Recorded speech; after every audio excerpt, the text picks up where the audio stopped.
नमस्कार सम्पूर्ण। आज हामी कम साँझेको बनाउँदैछौँ नेपाली स्टाइलमा। सबभन्दा हाम्रो पहिला चाहिँ अनियन चप हालिन्छ, त्यसपछि टमाटर chop, cucumber chop,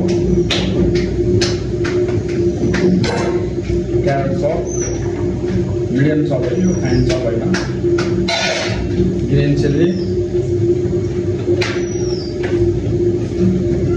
coriander,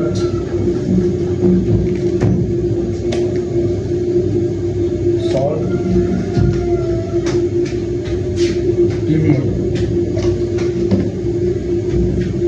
lemon juice,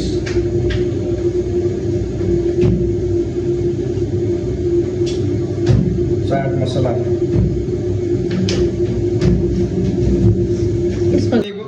हाम्रो कम साँधेको रेडी भइसकेको छ। यसरी मिठो मिठो खानाहरू परिकारहरू सिक्नु छ भने क्यानमा आउनुहोस्, एडमिसन गर्नुहोस् र आउनुहोस् सिक्नुहोस् र सबैलाई सिकाउनुहोस् र घर अगाडि बनाउनुहोस्।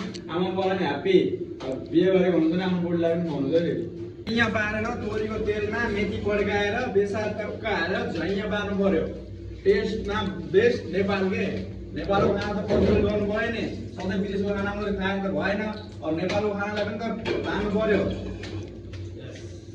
अब म भोलि ढेँडो पनि बनाउँछु, क्यानमा आउनुहोस्, ढेँडो खाइन्छ नेपाली खाना। जानेर हातले नमोल्दैन मात्रै मजा आउँदैन। चम्चाले त फर्म पारा त विदेशी पारामा पारेको काम हुँदैन। हामी नेपाली हो, हातै युज गर्नुपर्छ। हेर्नु टक्क हात हाइजिनिकको लागि ग्लोभ्स युज गर्नुहोस्। ल ल आयो ल यतिको बनाउनु पर्यो। मकै धुँदै दिनुहोस्, कसैले खान्न, यो बनाएर दिनुहोस्, सबैले खान्छ। गाउँभरि बाँड्नुहोस्, सबैलाई खुवाउनुहोस्। ल आयो ल। हामीले अब चाहिँ कम साँधेको बनाइयो नेपाली स्टाइलमा। तोरीको तेलमा यहाँ मेथी पड्काएर टक्क लगाएर मिठो खुवाउनुहोस्। यस्तै नै सिक्ने हो भने आउनुहोस्, यसो लिनुहोस्, आएर कोर्स गर्नुहोस्। इन्डियन, चाइनिज, सोसी सबै कोर्स छ। 3 महिनाको कोर्स छ, 1 महिनाको कोर्स छ।